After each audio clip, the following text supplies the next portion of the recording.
Hello, and welcome to Board Now's Cult Reviews slash Rants. And on this review, I will return to Buffy the Vampire Slayer Season 1. It's Episode 7, and it's a pretty big and meaty one. It's called Angel.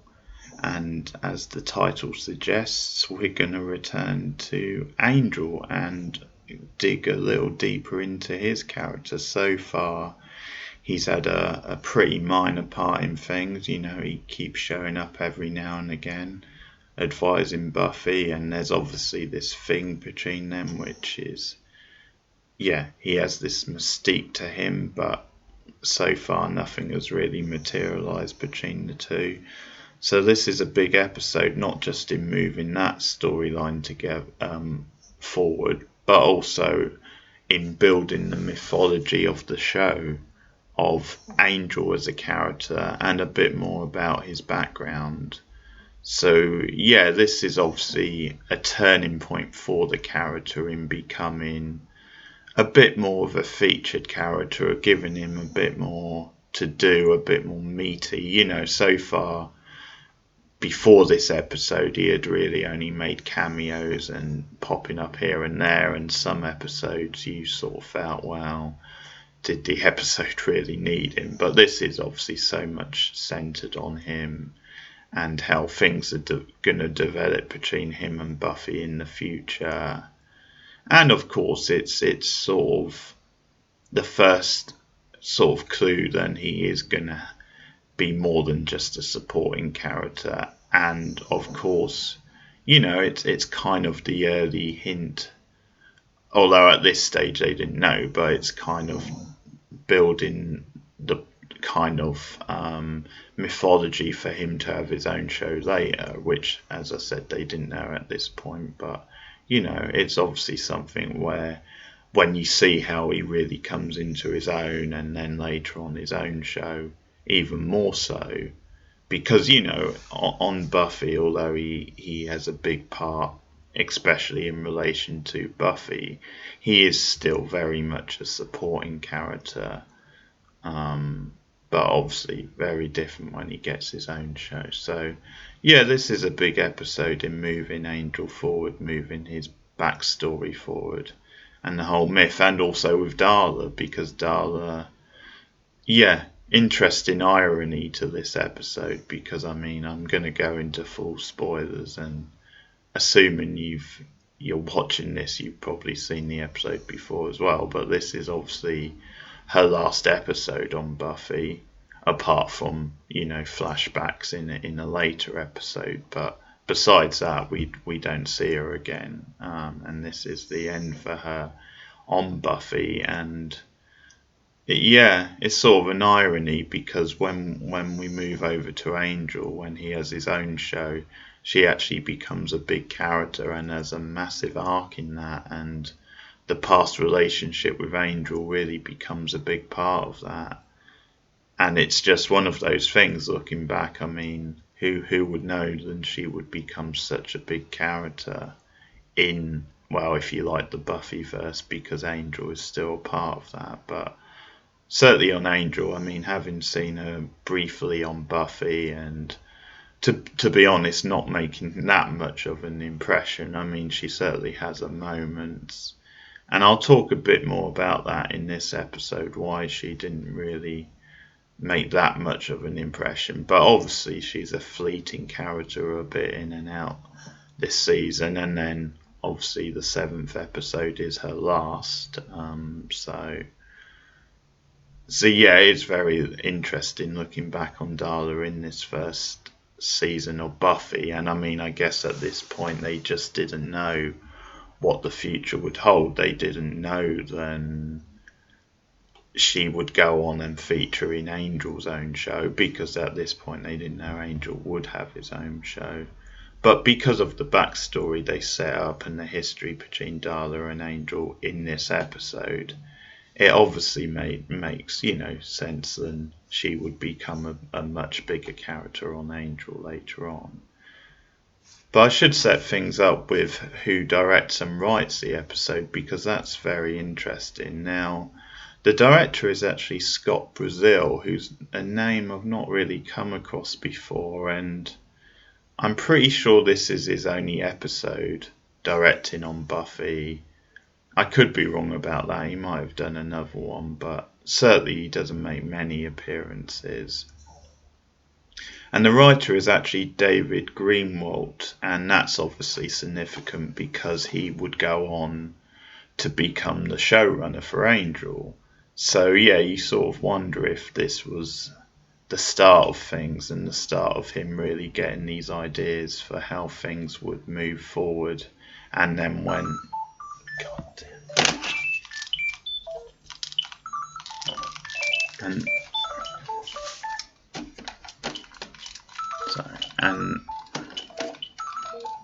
And then when... Fuck off. And then when they did get their own show, you know, how things changed. And then, yeah, so maybe got the ideas starting here.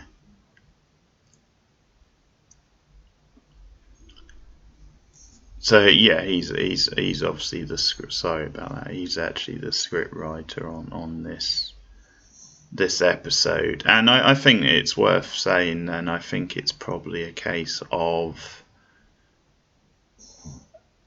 a good writing maybe carrying this episode.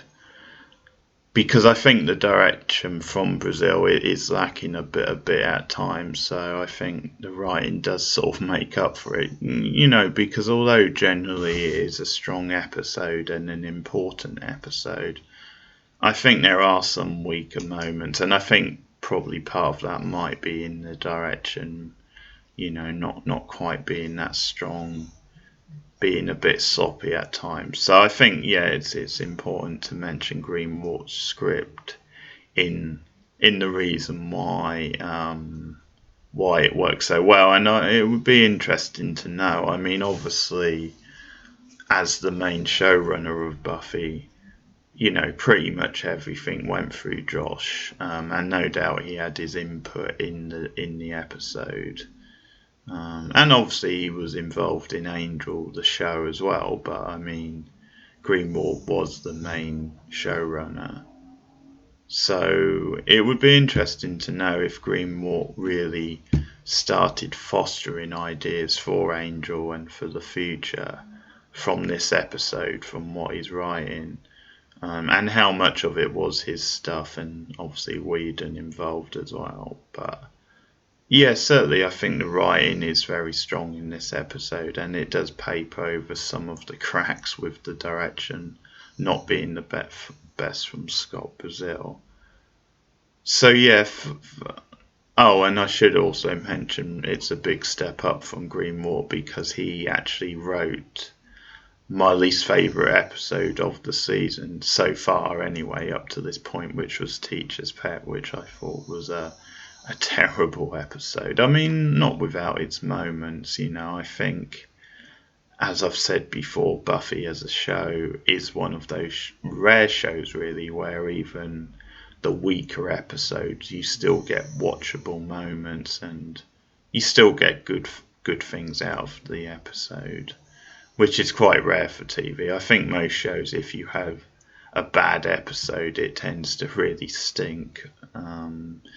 Which I suppose Teacher's Pet did, but you know, it is rare to have that thing of, yeah, it's a really bad episode, but it's still worth watching because of this moment or that moment. So, but yeah, it is funny that contrast, Greenwald writing that script compared with this one, which is much stronger.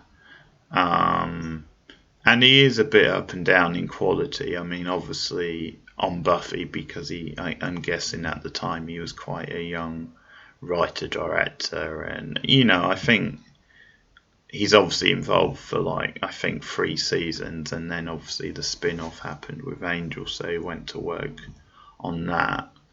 And you know, there are some better episodes as well, and this is obviously a stronger one for him. But yeah, I think his quality on Buffy is a bit up and down, so maybe he was still finding his feet as writer director, or maybe Angel just suited him more, and he just had those ideas as well, which if you've got a vision, that obviously helps.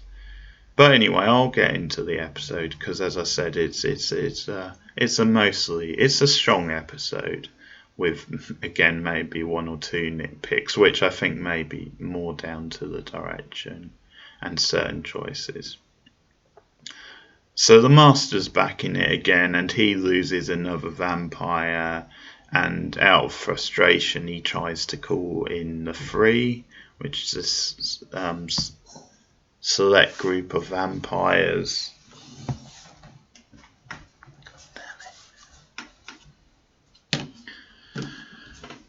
And I think this is something we get sometimes. I mean, there's a season 2 episode where it happens in, and I think sometimes you will get these sort of special one episode sort of vampires or demons that are brought in as a mini sort of threat, and they're kind of there to support the main villain, who in this case is the Master. And I mean also Darla, she of course plays a big part in this episode.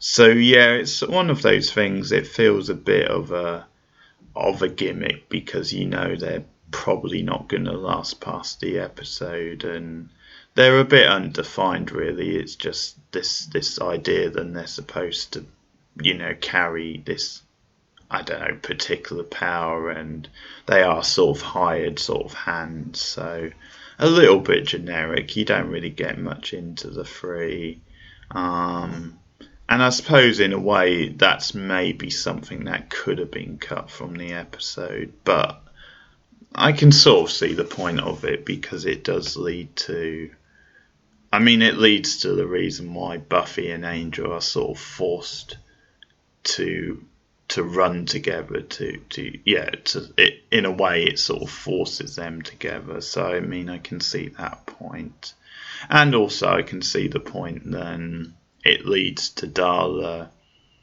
them failing leads to Darla kind of getting the big moment she's been waiting for, and the stuff with Angel. So they are a plot device, but I guess it works well enough. So they're called in, to go after Buffy.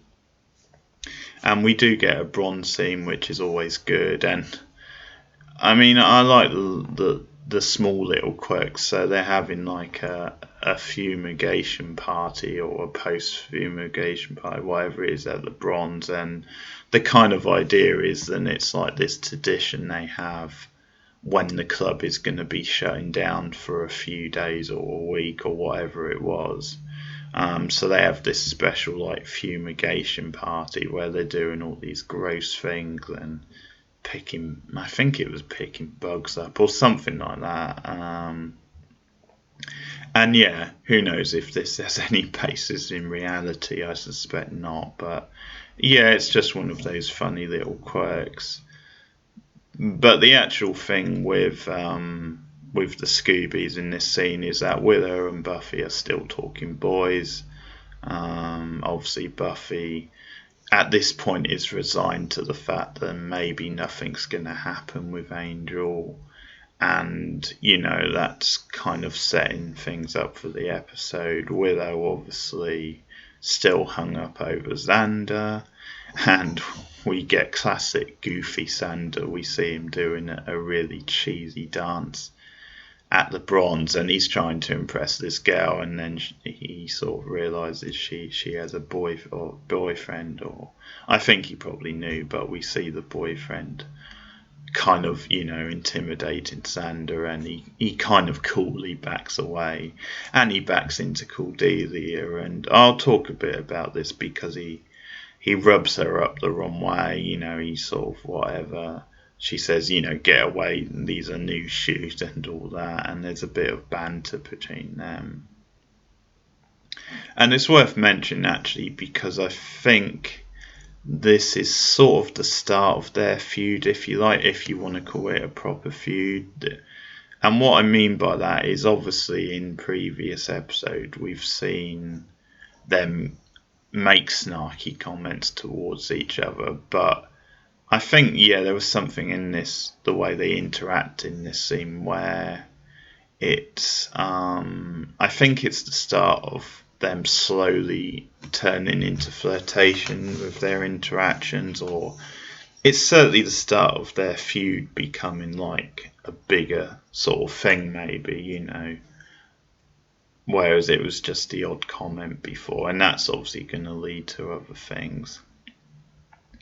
And I can't leave Cordelia in this episode without mentioning a later scene with her outside the high school. And I mean, this again just shows you how sharp the comedy is in this show. And yeah, it's a really brilliant sort of gag where they're sort of talking about Angel and what he is, and obviously, spoiler, he's a vampire, and Cordelia is standing right near them a bit, and Xander's kind of, being Xander a bit with his big mouth. And they think Cordelia has overheard what he said, and so Cordelia reacts as like, what? Sort of thing. And Xander obviously does a double take, looks at her, and he sort of, it's a great line. He talks about, oh, he's an umpire sort of thing, so a nice sort of cover. But then it turns out then Cordy didn't overhear anyway, but she's giving stick to this girl who happens to have the same dress as her, and she's really laying into her, typical superficial Cordelia. But yeah, really smart joke. And I like the final line from Buffy of the scene as well, where she says, and you think we've got problems. And yeah, that's just such an ironic Whedon style line, even though he probably didn't write it. But it's, yeah, great stuff, great comedy. It does show you how sharp the comedy is in this show. So a little bit more Cordelia in this episode. She obviously wasn't in the pack, so they're slowly building her up to be a bigger character. So they leave the Bronze. I mean, that's all there is at the Bronze, and Buffy runs into Angel, and then they're pursued by the Three, who I'm pretty sure Angel recognises, or at least knows about. And so they're pursued by the Three, and they run to Buffy's house, and they take shelter in there. And this is another important detail about building the mythology of the show, because this is the first time I'm pretty sure they mention then you have to be invited in as a vampire. So Angel has been invited in, so he comes in with Buffy, but the Three haven't. So that's like a shelter, once they get past the door and in, the Three can't get them because they haven't been invited in. And this is one of those details where I'm pretty sure Whedon and Buffy as a show invented it. And it's one of those great things, because you can then play with it. Once you set those rules in motion, it becomes something you can use for other stuff moving down the line. So you can play a bit with it. You can say, I mean, I won't get in details because it's spoilers for later episodes, but you can sort of say, well, there's this condition to deal with it. I mean, one thing they sort of suggest in later episodes is then they can come in as long as it's a public place. And then there's a bit of a grey area to do with the owner. I mean, there's hotel rooms, for example, because someone's staying in it, but it's obviously they're renting it. They're, renting it for the night or whatever. Does that count as their room? Because, they don't really own it, even though they paid for the night. So there's certain grey areas, and there's certain ways they can play with it. So, I mean, that's one of those. It's an original idea which I like a lot, and it's partly because you can kind of do different things with it. And I mean, it's just good in genre TV and filmmaking to have these rules set down. So yeah, that's a nice touch, and it does come into play later in this episode with Darla as well. So they take shelter in Buffy's house, and Joyce ends up coming home, and she's obviously wondering who Angel is because she hasn't seen him before. And Buffy explains him away as an older student sort of thing, and they're sort of studying together. So, not nice enough cover from Buffy. And they do this thing where obviously Joyce is going to bed and she kind of says, well, you should maybe do the same, because it's getting late. And I think part of it is Joyce being protective of Buffy. I think she's a bit suspicious, because this is clearly an older guy. And, well, I'm not wrong about that, which I'll get into. But they do this sort of fake out where it looks like Buffy is saying goodnight to Angel, but we find out it's just a nap sort of thing. She says it and then closes the door, and Angel's still in there, and it's sort of a character beat, the fact that Angel actually, I think he wants to go sort of thing. I think it does show that he kind of does have that respect. He's quite traditional in that way, but Buffy insists, no, the three could still be out there, so you're safer in here. It's actually interesting that Buffy and Angel don't feel confident taking on the three. Obviously at this point, Buffy doesn't know about Angel being a vampire, about his true identity, but she probably figures he can take care of himself. There is two of them, so she is the Slayer, so I don't know, but maybe it's just the way that it's obviously to get to this point when they're alone together in her house. So yeah, she invites him up, and they sort of spend the night together, but they don't sleep together.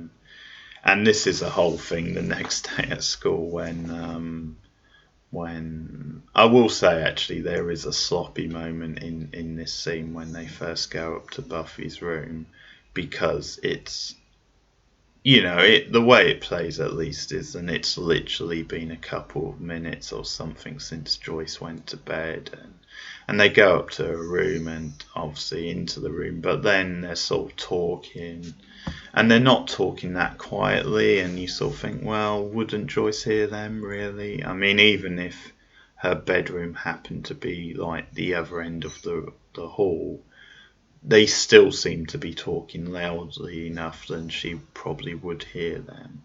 Angel does anyway. I think Buffy is a bit more discreet, but whatever, it's what it is. But that does stand out a bit. But yeah, anyway, the next day at school, we're getting Xander being jealous, finds out he spends the night and what have you. And he does have a great line. It might be the line of the episode, maybe apart from Buffy's. And you think we've got a problem, but it says, wake up and smell the smell of seduction, or the sweet seduction. It's something like that, it says. And it's again Xander being jealous, but also biased because obviously he's into Buffy. So, we have this with Xander throughout the show where when it comes to Angel, he can't quite be impartial, or very rarely, because he has this history with him. And it sort of carries on a little bit even after, Xander has gotten over Buffy, but there's always this hint of a rivalry between them, which is more on Xander's part, to be fair. And at the same time, Willow's getting more into it. Willow's, because obviously she's encouraging Buffy to pursue this relationship and saying, isn't it romantic and stuff. And obviously Buffy says he's a complete gentleman sort of thing. So that's, again, more appealing. But again, it's interesting from Willow's point of view, because you could say there's a bias from her, because she's into Xander, and if Angel and Buffy hook up, yeah, it's maybe good from that point of view. But that's me being a bit too cynical. I think she generally wants Buffy to have this relationship and would be happy for her. So there's some Giles does a bit of reading up on the Free, and there's a funny little training scene. I'm probably getting the order of scenes slightly out of whack here, but there's another funny little training scene with Giles and Buffy, and those are always good fun. And there's a nice Friar Tuck reference from Buffy, which I liked a lot because of Giles looking like sort of Friar Tuck. And it probably is the next day, because I think they're training particularly to prepare her for the Free or what have you. But as it turns out, the Free are sacrificed anyway, or the Master decides to do away with them because essentially they've failed. And as I said earlier, that's sort of significant just because it leads to Darla getting the opportunity to go after Buffy and to work her plan. And she does have a certain plan which involves, manipulating things involving Buffy and Angel. She overhears a conversation between Willow and Buffy in the library, sort of thing, and that's what sets her plans in motion. So basically the next day is Buffy finds out about Angel's true identity. They finally give in to temptation, they kiss, and I have to say, even as a non-convert to this, to Bangle, the name of the ship, it's pretty magical. The sparks are there. It's a very romantic moment. It's a very passionate moment, and you do get the chemistry here between Geller and David Boreanaz, even though at this stage Boreanaz isn't the best actor. He gets a lot better later on, but at this point his acting really isn't great. But you can see the chemistry there, and they're obviously building the relationship with the characters. And even though I'll put my colours to the mask, I'm more of a Spuffy, as they call them, which is Spike and Buffy. We'll get more into that when Spike's introduced and that whole thing goes down. But yeah, I mean, some of the stuff with Angel and Buffy I'm not as into, and some of it I see as being a bit too melodramatic teen romance. But it's a very well written relationship as well. There is a lot of depth to it, and the spark is there. There's no doubt they have good chemistry, the actors, so I'm not going to rag on it too much. It's just a personal choice, and in a way it might just be because I'm bigger on the other stuff in Buffy and less on the romances. But it is important, the relationship, because of how it builds things with Angel's character and how it plays into some of the themes of the show. So it's more than just a romance for the sake of a romance. It is important in building the mythology and the themes. So they finally kiss, and as I said, it's pretty great. But then that's the reveal. Then he's a vampire. That comes out, and yeah, it really shocks Buffy and takes her back. And obviously at this point she's in the mindset that all vampires are evil. So this is a big deal, and I suppose I should talk a bit about this because I can't exactly remember, but I'm pretty certain I didn't know when I started watching Buffy properly about Angel's identity as a vampire. Because it's one of these interesting things now in the internet age, the fact that Buffy as a show is so talked about, and obviously people know because of the spin-off who Angel is a bit more. And so it is, unless you watch the show back during this time, 1997, it's maybe difficult to go in fresh on certain things, and this would be one of them. I think most people going in would probably know that Angel is a vampire, so that probably wouldn't surprise them. But for me, I'm pretty sure I didn't know. I'm almost certain I didn't know, so I was actually quite lucky. I mean, I can't remember how I reacted when I first watched this, but I'm pretty sure it was something I didn't know, so it was a surprise. And so yeah, it's a big moment. It's a big deal, and they sell it really well. It's sort of a standout scene, and the way they react throughout the episode. So yeah, it works really well. I mean, even if you know the reveal going in, it still lands really well. And the reaction of the Scoobies and just how serious it is, and Buffy kind of starting to realise or starting to think, yeah, is Angel the enemy? He's a vampire, so naturally he must be. And things are taken to the next level when we get the next sort of big scene, which is the scene with Joyce and Darla. So Darla overhears Buffy and Willow talking in the library, and they're talking about Angel and Angel being a vampire, and Darla, I think it at least shows what a cunning character she is in this scene, because she sort of has this idea to sort of use this to play Angel against Buffy. And also I think it's because she hears about them studying, and she decides, oh, that's an idea, I can pretend to be a school friend to get into the house. But yeah, she obviously has this bigger plan, which is to sort of frame Angel and then play the two sides off against each other. So it's sort of showing really that Darla does have some intelligence, she does have a cunning and a plan.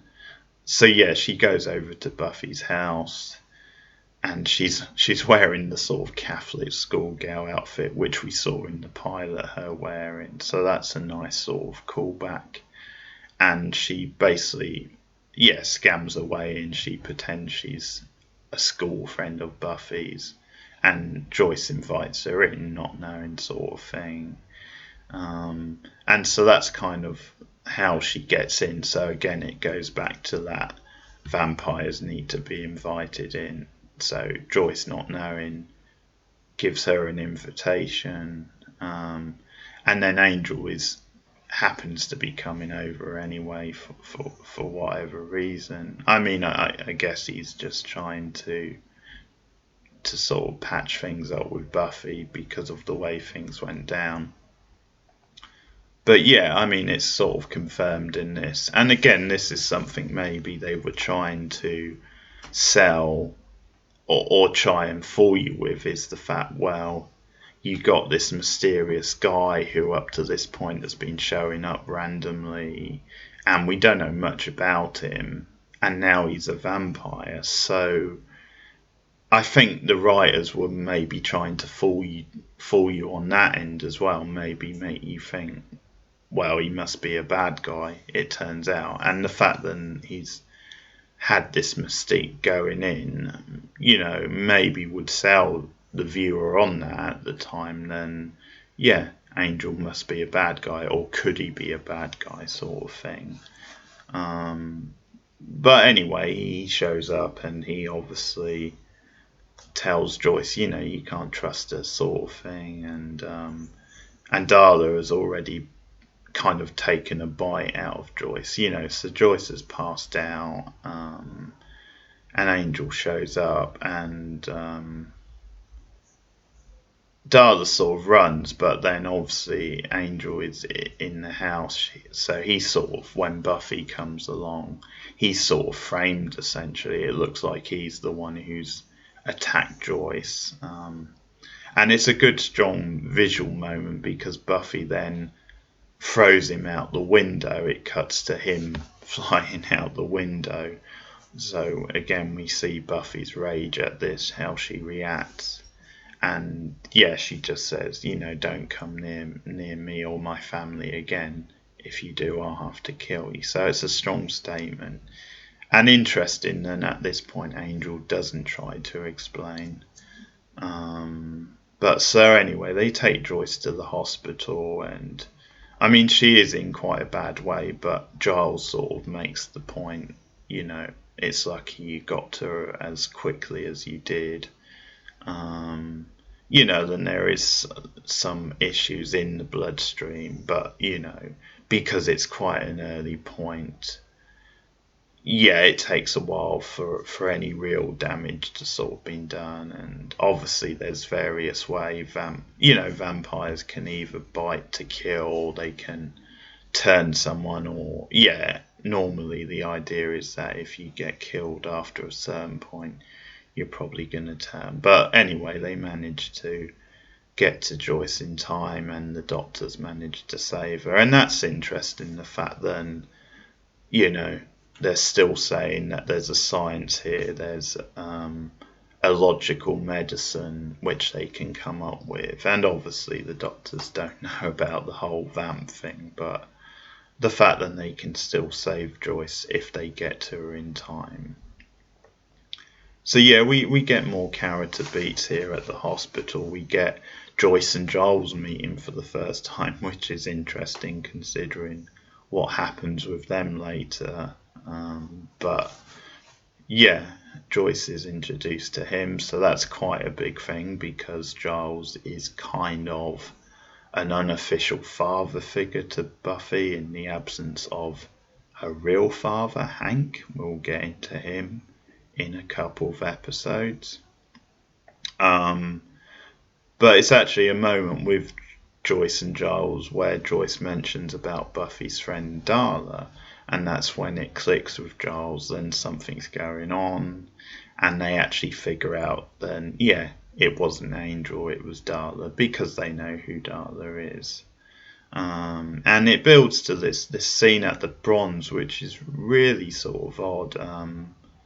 But before that, we get a little bit with Angel and Darla, and we get her again trying to manipulate things, and we find out, again, crucial bit of mythology, we find out that Darla and Angel were together in the past, and that they have this massive past, and it was actually her who sired him, which means turned him, sort of thing. So she is so responsible for the way things were in the past. The evil side, the Angelus side, which again is something revealed, which was Angel's name when essentially he was if you want to say quote unquote bad vampire, but when he was terrorizing Europe and the whole thing, which we're going to see more of in this show, but particularly on Angel as well. But his name was Angelus when he was in his sort of evil phase, and we're going to find out more about what happened with him and why there was a change. But crucially, we find out that Darla is the one who sired him, so a big part of his backstory. And Darla's very much playing on that, trying to seduce him and trying to persuade Angel to come and join her and the Master, because it's also mentioned that the Master was there in the past as well, and that originally that was the plan for them to unite with the Master. But then there was a change of heart and stuff with Angel, and I'll get more into what happened with him in future episodes. But so this is all part of a plan, and she's kind of saying, well, what did you expect Buffy to do once she found out who you really were? And she's very much playing up this angle, well, we have this past, you've known this girl for like whatever it is, a very short period of time, and you are naturally a blood-sucking vampire, if you like. That is very much the angle she's going for, and she's trying to manipulate it once again, but Angel doesn't bite. Excuse the pun, he doesn't go for that. He's very much set in his ways now. He's very much happy being on the good path, and obviously sees Darla as a bad thing. But yeah, it does lead to this really odd sort of fight sequence. It's really very cheesy. They're at the bronze, and then Buffy shows up, and she, eventually finds out what happened, and that it wasn't Angel, it was Darla, and but Darla just has these guns out of nowhere, which is so odd seeing guns being used in Buffy. It's not typically a weapon you see a lot, but you do see it more moving forward. But anyway, at this point, yeah, I'm pretty sure this is the first time we've seen guns used. And so yeah, it's this really cheesy sort of like 80s action style moment. She's got these guns and she's shooting them at the same time and smiling, and it's kind of kick-ass to be fair, but it's an odd choice for this sort of show. And she hits Angel, but Buffy's quicker, she's able to dodge it, and she gradually, as I said, finds out that it was Darla and not Angel. And eventually, crucially, it is Angel who stakes her. He gets a chance from behind, stakes her, and that's it. Darla's gone. Darla's dusted. She's dead. But she's not gone forever, as we find out. She will reappear in the Buffyverse, but not in Buffy the show, apart from the flashback. And I will cover Angel the show at some point, the spin-off, once I reach that point. But yeah, it is one of those things where at this point the writers just didn't know what was going to happen with Darla. I think for the sake of this episode, they needed her to have a bit more of a presence, be a bit more meaty, and because this is her big kind of, moment, and yeah, they really needed something a bit and to her. But if they'd known that going in a bit before, obviously things could have been different. But it comes up, and it's a big part of Angel anyway. But it is one of those things where probably in Buffy, I don't think Darla's at her best. And I don't know if it's maybe at the time Julie Benz was quite young and maybe not the best, because obviously now I think she's great. I love her as Darla, particularly in Angel, and she's great in other things I've seen. I think she's a really good actress.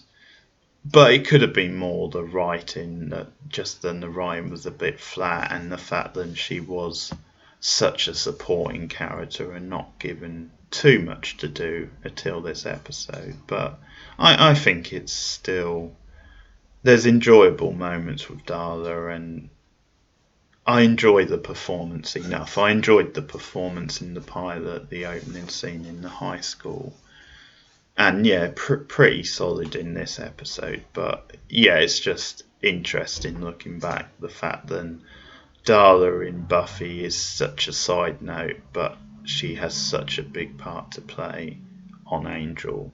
But there you have it. That's kind of her last scene on Buffy, and yeah, the episode's pretty great, and it just ends with another scene at the bronze, and it's kind of this realization then they're gonna have to spend a bit of time apart. That being Buffy and Angel, they just realise she's, forgiven him, and she obviously, because she realised the truth, and she kind of sees that he is a good vampire now. He isn't a threat, let's say, or she doesn't see him as one. But yeah, she realises there is an issue here, and she obviously finds out about the age difference, which is funny, the fact that he's something like 200, 250, whatever it was. So that becomes a running sort of gag. But yeah, she's sort of interested in an older guy, and boy, is she never realised just how old. So yeah, they decide to cool it a bit, and they have a romantic scene, and there's more stuff with Xander, who's kind of, trying to play it cool, saying I'm not threatened because nothing's happening, sort of thing. But yeah, that's the way they leave it in this episode. They decide for the time being then they can't really see each other. There's too many complications. So there you have it. It's a pretty great episode, as I said. I think the direction does let it down a bit. So when you have that fight, that action scene in the bronze, it does feel a bit clunky, and yeah, it's not the smoothest of directed episodes, if you like. So I think certain moments like that do let it down, but overall it's pretty great. It's an important episode. It's probably the most meaty so far, and I guess I'd say maybe either this or the pilot is the best episode so far, although I personally get a lot more out of the pack than many people do. But again, I'd say if I'm rating this episode, I go probably about a 3-star, maybe 3.5. It's a solid, strong episode. I think it's definitely on the upper end of this season, and it's just so important, just the mythology building, and it finally gives Angel a purpose in the show more. It finally gives him a bit more to do and sets up a lot of things moving forward. So there you have it. Pretty great episode overall, and that is episode 7 of the first season, Angel. So give me your thoughts in the comment below. If you're a new viewer, like and subscribe if you want more of this stuff. I will be doing the whole of Buffy the Vampire Slayer, all 7 seasons, and once I get to it I will be doing all of Angel as well, 5 seasons in that case. But next time I will return with a bit more of a cheesy Monster of the Week style episode, and that is I, Robot You Jane, the 8th episode, next time. But let me know your thoughts on the episode Angel. As I said, thanks for listening. Goodbye.